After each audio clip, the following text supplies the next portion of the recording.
everyone? Mitch coming in for the Commander Core Studio. Welcome to the show. So on today's episode, I've got a fun one for you because I'm going to be talking about commanders that absolutely dominate, and they are worth the cost. And yes, of course, there's a card list link of all these cards in the description below. Now, with all that said, let's jump into them.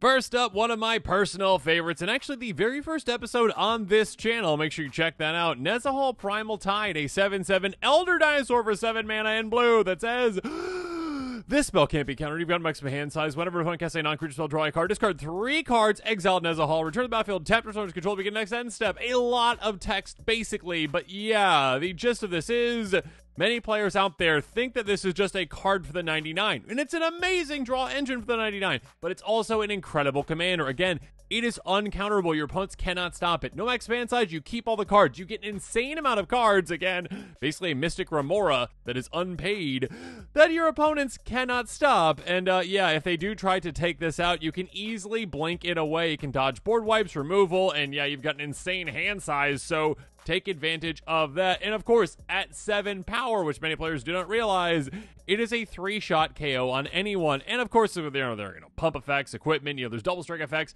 You can easily turn this into a 2-shot, if not a 1-shot KO, and make it evasive easily with things like Dragon Wings. Hey, very simple, very effective. Cycle it away for 2 mana. Whenever a creature with converted mana cost 6 or more comes into play, you can bring this back from your graveyard to play, enchanting that creature. So yeah, you automatically give your commander flying for free. There's a lot of other great equipment and auras out there too that can really help you as well. That being said, all you need to focus on with this commander are ways to take your opponents out, and then also ways to control things, and of course, ramp, because your commander allows you to dedicate an insane amount of resources to ramp, like, well, Soul Ring, obviously. Single mana, tap for 2. Get your commander out super early. I mean, I'm talking about turn 3, turn 4, and all of a sudden, get an insane amount of card advantage and just keep things going. So yeah, Nezahal Primal Tide, an absolute boss out there that is well worth that 7 mana. And of course, again, you can dedicate a lot of the deck to ramp to get it out super quick, super early, and then it brings back all those cards and more for you with its amazing effects.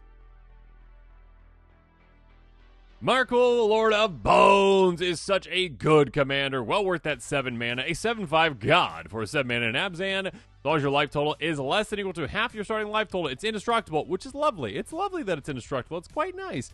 Oh, by the way, whenever another non-token creature you control dies, you may exile it. If you do, create a token's copy of that card. Except that enchantment loses all other card types. So yeah, here's the thing with this one. Yeah, your creatures dying and coming back as enchantments is actually typically an improvement. I mean, yeah, you can't like attack with them or block with them, but there's some weird things that you can do with them, number 1, and number 2, enchantments are typically more hardy than actual creatures. They stick around more often because a lot of board wipes out there are creature board wipes, and yeah, your enchantments will dodge those, or like a Vandal Blast takes out artifacts. Enchantments typically stay on the board for a long time. And now you can basically turn your creatures into enchantments that are, well, again, harder to deal with and amazing. Viserys Seer, a great one. Sacrifice creature, scry 1. Allows you to essentially just go, oh yeah, hey, you know what, actually, I'm just turning my creatures into enchantments when I need to. And by the way, scrying for free. Lovely, by sacrificing them. Or how about Devoted Druid? Yeah, this goes infinite, this commander. 0/2 Elf Druid for 2 mana and green. Tap for a green, put a -1 counter on it, untap it. I mean, you can actually just take this out. You don't even need a sacrifice outlet to do so. But yeah, take this out, turn to enchantment, all of a sudden, yeah, it can just keep tapping for infinite green mana. Okay, rules layers out there, a trillion, whatever you want to say. But yeah, keep tapping and tapping and tapping because it doesn't have any toughness. It doesn't matter that you're putting -1/-1 counters on an enchantment. It just keeps going. There's a lot of crazy broken things you can do with this one, but a lot of really cool things as well. And it's such a unique commander, and it is well worth that cost because once you hit that, and again, you are in green, you can ramp quite quickly. Once you hit that, you can absolutely dominate. Arvinox the Mind Flail is such a fun commander, a 9/9 that costs 7 mana in black, and it says, hey, it isn't a creature unless you control 3 or more permanents you don't own. By the way, at the beginning of your end step, exile the bottom card of each opponent's library face down. For as long as the cards remain exiled, you may look at them, you may cast permanent spells from among them, and spend mana as though mana of any color to cast those spells. Basically, get a bunch of things for your opponents for free, essentially. An amazing card draw engine for you, essentially. And one that can be a really heavy hitter as well at a certain point. Again, a 9/9, very easily turning into a 2-shot KO, if not a 1-shot KO. And of course, taking your opponent's things is always fun. But yeah, focus on ramping, and all of a sudden, this focuses on giving you all the cards you could ever need. But also, of course, there's a lot of other cards that work with this whole stolen strategy, essentially, in mono black. Gonti, an amazing one. Whenever a player plays a spell they don't own, they make a treasure token, so you get treasure tokens. Lovely. Creature deals combat damage to one of your opponents. Control looks at the top card of the opponent's library, exiles face down. Again, that whole, like, spend mana zone or mana color. Yeah, you get to steal opponent's cards with this as well, which is amazing. And of course, encourage your opponents to go attack each other too. Thieving Amalgam, speaking of stealing things, beginning of each opponent's upkeep, manifest the top card of the player's library. Face down is a 2/2. You can flip it over. It's a creature. And also, hey, whenever a creature you control but don't own dies, its owner loses to life. You gain to it. There's a lot of things that kind of play into this stolen strategy. And again, if you focus on ramp, your commander will help you a lot. Get it out early, get it out quick, and all of a sudden, yeah, you get all of these cards from your opponents. You get to utilize mana however you want. So again, you can focus on ramping in a way where you're really, really hyper-focused on getting this out super quick, super effectively, super easily, and then while dominating with a really heavy hitter that also steals your opponent's things. Moving on, Zopandrel Hunger Dominus, a 4/6 Phyrexian Horror with reach for 7 mana in green. Beginning of each combat, double the power and toughness of each creature you control until end of turn. Oh, by the way, 2 Phyrexian mana, sacrifice 2 other creatures, put an indestructible counter on this. So yeah, you can make this a lot harder, but also, yeah, just going like, hey, double up the power and toughness of each creature, including this one, until end of turn. There's some insane things you can do with that, including stacking effects like that. There's other ways to double up your creature's power, essentially, so you basically quadruple it in a turn, which is crazy. But of course, you don't even need to do that for certain creatures. I mean, like Aggressive Mammoth. Again, green is getting super aggressive with the amount of just heavy hitters that it's getting for the amount of cost. An 8/8 with Trample for just 6 mana in green that says, oh, by the way, other creatures will have Trample. So now you can take advantage of all that raw power that you have with a lot of creatures. And all of a sudden they can hit insanely, insanely hard and get damage through. Or how about Galta? A 12/12 Elder Dinosaur for 12 mana, which you're never going to pay. You're only going to pay basically 2 every single time because it costs X less gas for X the total power creatures you control. It's got Trample. So again, literally just being able to have 5 total power in play and doubling that up. Again, literally your commander plus one other thing, essentially. All of a sudden, you're like, oh yeah, play for 2. Oh, it's a 24/24 that already has Trample. Yeah, you're going to be dominating your opponents with this. It is such a fun commander, and again, one that is in green. You got plenty of ways to ramp. You got plenty of ways to get this out quickly and effectively and take advantage of all those creatures with an absurd amount of power for an efficient cost. Dominate your opponents with this one, all while, again, making this indestructible and incredibly hard to deal with. Tishana, Voice of Thunder, a star Merfolk Shaman for 7 mana in Simic. Power and toughness are each equal to a number of cards in your hand. By the way, we've got no maximum hand size. On top of that, on ETB, no cast trigger requirement here. On ETB, draw a card for each creature you control. Yeah, this is a crazy good, underrated commander in a very powerful, some might say the most powerful 2-color combination, and you can really take advantage of a lot of things. Again, literally, power toughness, each equal number of cards in your hand. No maximum hand size, drawing a ton of card on ETB. This can very easily, again, be a 3-shot KO, of course at 7, a 2-shot KO at 11, or even a 1-shot KO at 21. This is one where, yeah, you can take advantage of all the distinct things. Again, you've got ways in green to draw cards based on power, basically doubling up this thing's power, essentially, by doing so. You've got ways to blink this, essentially, you know, like a Essence Flux. Very simple, very effective. Instant for a single blue mana, blink a creature, basically, you control. So being able to do that, and ignore the thing about being a spirit, who cares about that? Anyways, just being able to go, oh yeah, 1 mana, reset my commander, and all of a sudden, double up my draw based on my creatures. Yeah, insane. Of course, a lot of ways to go wide in this kind of a color combination, absolutely. But of course, you can go super tall with, again, something else that says, hey, you know what? Let's go based off of hand size. Psychosis Crawler. Power type equal number of cards in your hand. Again, literally another massive creature that's going to be the exact same size as our commander. Oh, on top of that, hey, just a small thing right here. Whenever you draw a card, each opponent loses 1 life. So literally just a way to drain your opponents out to absolutely dominate them. This is one that, again, can go wide and tall at the exact same time. Dominate your opponents, utilize an insane hand size, and again, you're in green. You can ramp quickly. You can get this out, and you can absolutely flood the board and dominate them in absolutely no time with this gem. Patron of the Moon is a super unique, super amazing, and super underrated commander. A 5/5 spirit for 7 mana in blue. It's got Moonfolk Offering. You can just ignore that if you want to. Basically, just like, you know, flash it in. Its cost can be less. Sure, you can go full Moonfolk if you really want to. Absolutely. but you don't have to. Flying, pay 1 mana, put 2 lands from your hand into play tapped. This is one of those commanders that, again, if it had less text on it, again, if it didn't have Moonfolk Offering, I think it would see more play, actually, because players just say I don't want to build a Moonfolk deck. It's well, just ignore that part then. But they don't. They can't get past that. They're just oh yeah, well, Moonfolk, I don't know how that works. I don't know, whatever. Don't worry about that. What matters literally is that last part. Hey, pay 1 mana to put 2 lands from your hand to play tap. That is insane. That is an absolutely crazy effect. Of course, there's broken things you can do with that, with Retreat to Coral Helm. Landing control enters, choose 1, tap or untap target creature. There's plenty of weird things that you can do with that, essentially. Untapping creatures that tap other things. Yeah, you can do some absolutely broken combos with this. You can also use Amulet of Vigor kind of combos too. A little bit more expensive. Obviously, Amulet of Vigor is super expensive, like $50 or so. That being said, even weird old cards, and I love commanders that work with weird old cards. Flooded Shoreline, enchant for 2 mana in blue, pay 2 blue I should say. Return 2 islands you control to its owner's hand, and by the way, bounce a creature. Yeah, now you can just go, hey, opponents, don't mess with me, because if you do, I'm just going to keep going bounce, bounce, bounce, bounce, bounce, bounce, bounce, bounce, bounce, bounce, bounce, bounce, bounce. I will bounce all your creatures. I mean, I'm going to do it anyways, but right before my turn. But I can keep getting those lands from my hand back into play. Yeah, you can do some absolutely crazy, amazing, broken, absurd things. And yes, you can bring Moonfolk in. They work really well with bouncing lands back to your hand. You don't have to build full Moonfolk Tribal if you don't want to. It's not a restrictive commander. It allows you to utilize, again, landfall in blue shenanigans unlike any other. Check it out, pick it up, build around it. Koma Cosmos Serpent. Yeah, that does cost 7 mana in Simic with very specific pips in there too, but well worth the cost, and yeah, it makes up for that cost very quickly. A 6/6 Serpent that can't be countered for 7 mana in Simic. At the beginning of each upkeep, not just your own, make a 3/3 blue Serpent creature token named Koma's Coil. Sacrifice other Serpent, choose 1, tap target permanent. Its active abilities can be activated this turn, or Koma gains indestructible until end of turn.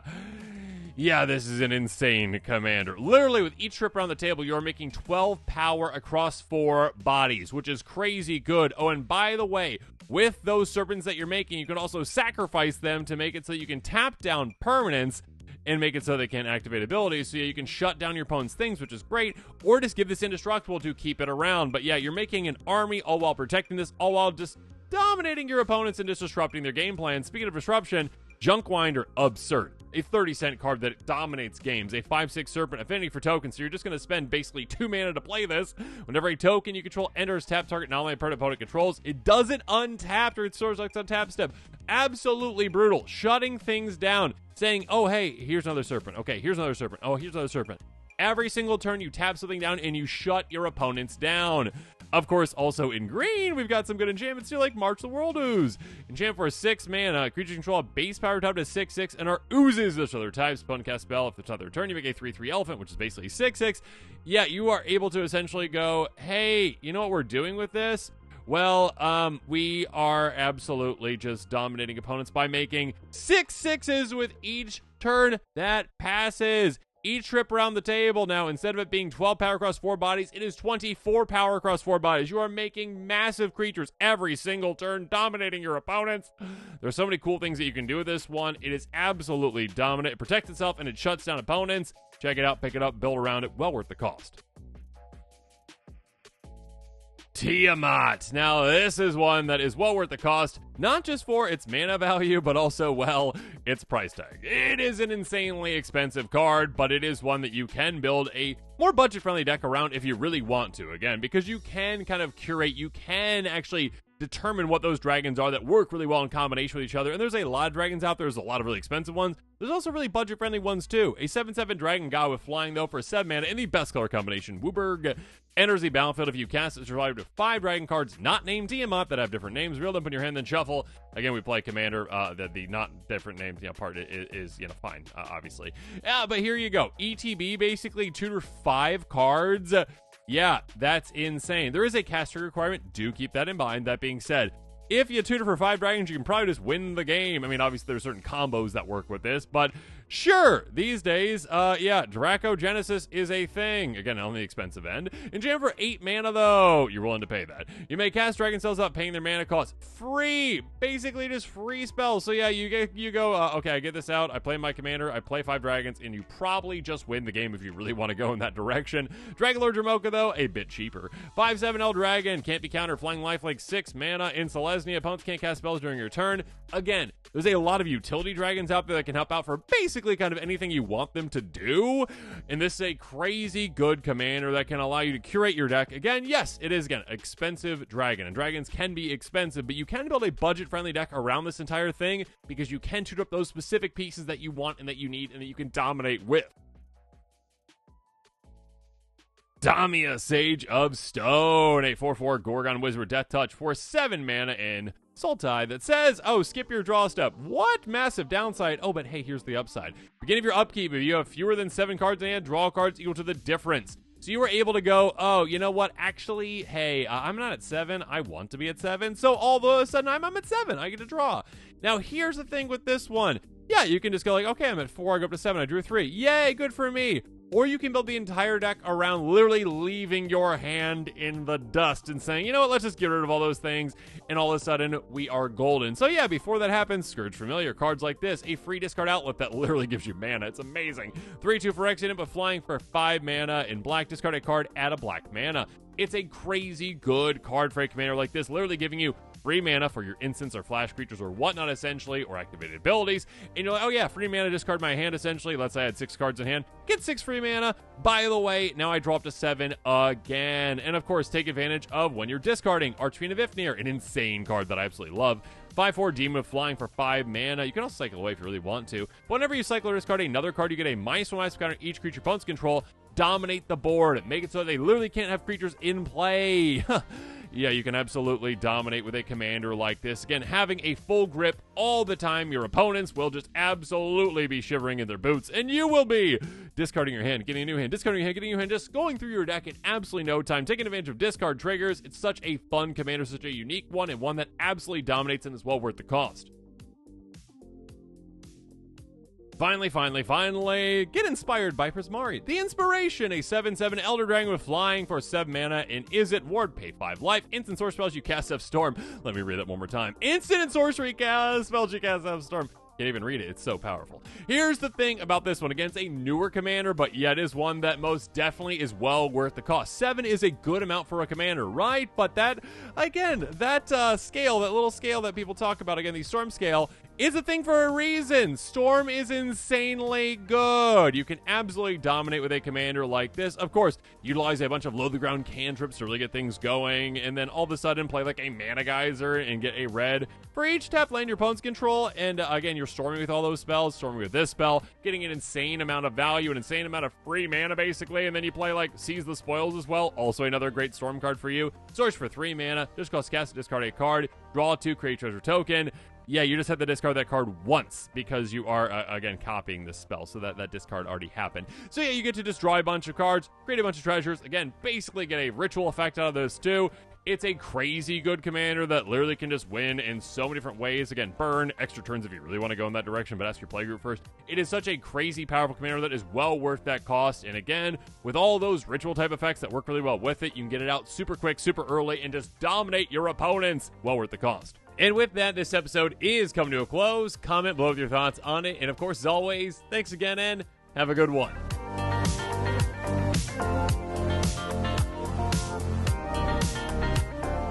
This show and episodes like this one are possible thanks to viewers like you. If you're looking for an easy way to help support this show, make sure that you like, share, and subscribe. Also, hit that bell notification icon so you don't miss any new episodes. You can also go check out our playmats and other merchandise at thecommandersquarters.com. Another easy way to support this show is with our TCG Player affiliate links. So whether you're buying a deck or individual cards, you can use this general link right here or one in the description. And the final way that you can support this show is by supporting us directly by becoming a patron. There are many benefits to being a patron, and I truly couldn't do this without all of their support.